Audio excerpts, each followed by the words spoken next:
Selamat pagi. Apa Jess? Kabarmu bagaimana? Kabarku ape-ape wahai.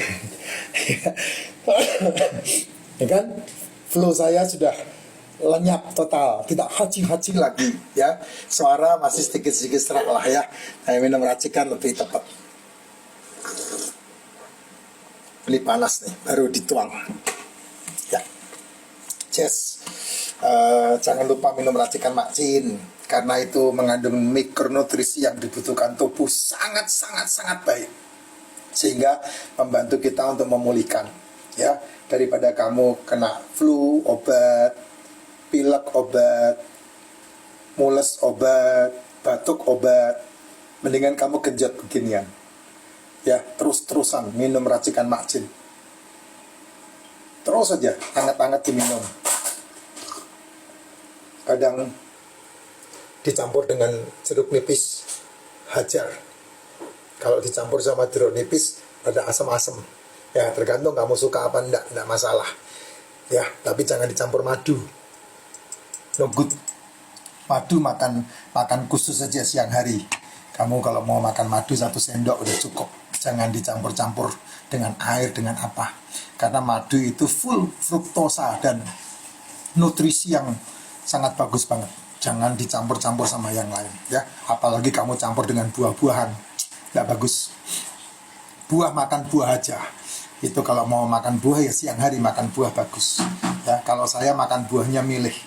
Hari ini saya makan durian. Berapa kilo tadi makan durian itu? Ya, saya makan buah durian tadi jam berapa ya? Jam 1 makan durian. Setelah berapa lama itu makan durian ya? 2 bulan yang lalu makan durian, ini sekarang baru makan durian lagi ya. Nah, kalau kamu butuh racikan Makcin nih ya, di sini ya ada buletan, ada gambar saya duduk atau gambar Makcin. Kamu klik, nah di situ ada infonya, Vira maupun linknya maupun keranjang belanjanya, semuanya ada di situ, sehingga kamu tidak nyasar beli yang sebelah-sebelah. Saya sebenarnya ingin menerapkan pola makan yang Pak Dokter sarankan. Jess, saya ini cuman Pak Jess, nggak dokter-dokteran, Pak Jess. Tetapi terkendala di perekonomian keluarga, yang ya akhirnya begitulah, tetap bertahan di pola makan lama. Nah, ini kesalahan terbesar manusia. Kenapa kesalahan terbesar manusia? Karena mengasihani diri. Jess, saya pernah miskin, bahkan sangat miskin. Saya pernah di Jakarta ini, ya di Jakarta ini, saya pernah tidur beberapa di jembatan Grogol. Saya pernah di sana. Kamu kalau hidup tahun 90-an ya, 89, 90, 91, di perempatan Grogol itu ada orang yang kakinya jengkat ke atas tuh. Kakinya jengkat ke atas. Jadi dia duduk dengan pantatnya di jalanan, dia ngatur lalu lintas.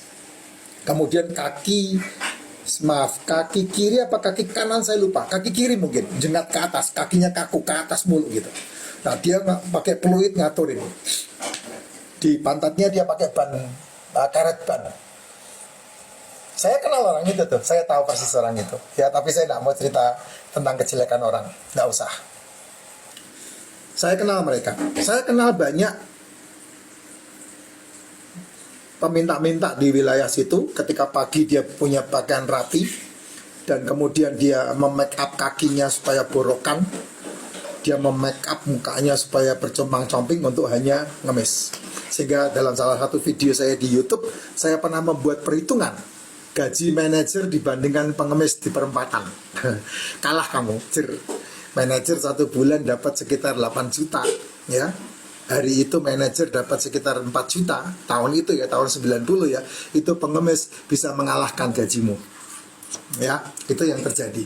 Jangan pernah mengasihani diri, bos. Nggak bagus. Kamu kalau mengasihani diri, kamu bakal miskin seumur hidup kamu. Karena apa? Karena kata-kata mengasihani diri itu dibenci sama alam semesta. Beneran. Saya pernah miskin, semiskin-miskinnya. Sampai waktu itu saya melihat, sampai saya bingung. Karena apa? Karena mama saya menjadi tukang tadah pemberian. Mama saya. Karena tidak mampu membeli ini, tidak mampu membeli itu. Ketika saya pernah hidup pun masih mengalami seperti itu. Anak saya menjadi tukang tadah mainan. Semua bekas mainan orang diterima semua sama anak saya. Itu waktu-waktu itu. Tapi ketika saya mulai ngerti rahasia kehidupan, jangan pernah menyesali nasibmu, karena nasib itu kamu yang membuat. Ingat, nasib itu tidak ada. Jadi nasib itu tidak pernah ada. Kalau kamu mengatakan nasib saya seperti ini, itu adalah hasil dari perbuatanmu. Jadi bukan karena ada nasib, tapi karena hasil perbuatanmu. Saya merubah total. Dan kemudian mulailah saya bilang sama anak saya bilang sama mama saya, "Mah, jangan pernah terima baju bekas lagi dari orang.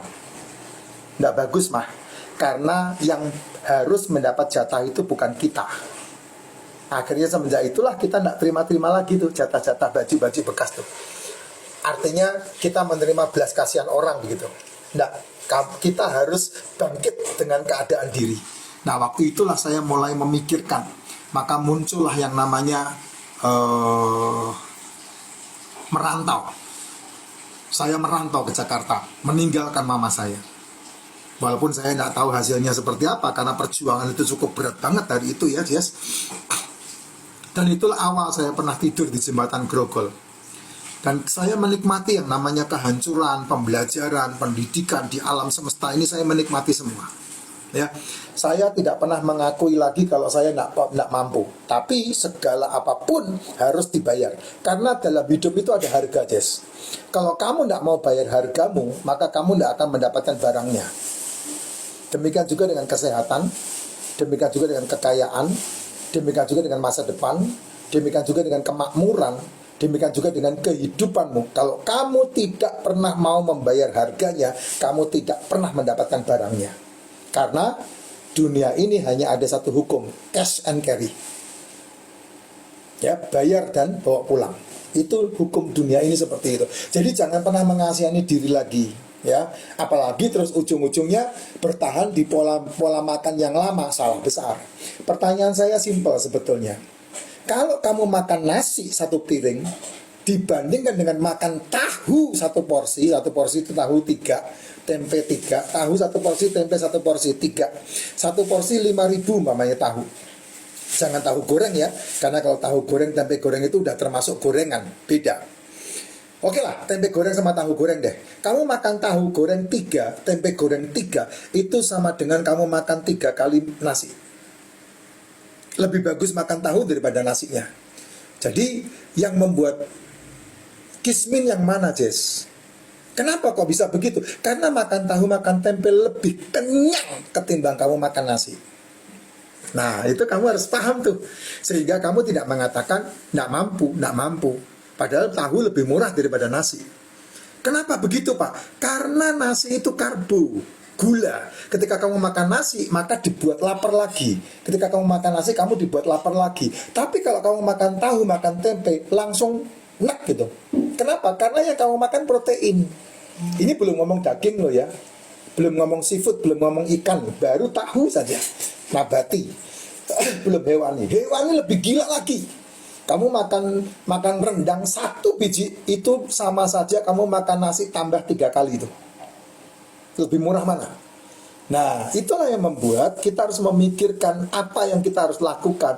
Itu tidak mengasihani diri. Kenapa kok makan rendang 1 potong lebih kenyang ketimbang makan nasi? Karena yang kamu makan protein, bos. Protein kenyangnya lebih lama ketimbang nasi. Karena nasi kamu kasih 1 piring akan disedot sama insulin dan kemudian kamu akan lapar lagi. Apalagi kalau kamu nasi makan di awal. Waduh, udahlah, jangan dah. Ya, beda kalau kamu makan rendang dan kemudian tahu tempe, nasinya kamu bisa skip. Itu akan lebih kenyang. Jadi 1 kali makan 1 hari, kayak saya begini, saya barusan tadi makan daging 150 gram. Selesai. Dari kemarin saya makan seperti itu lagi. 1 hari hanya 1 kali makan, tapi yang bermutu tinggi, protein tinggi.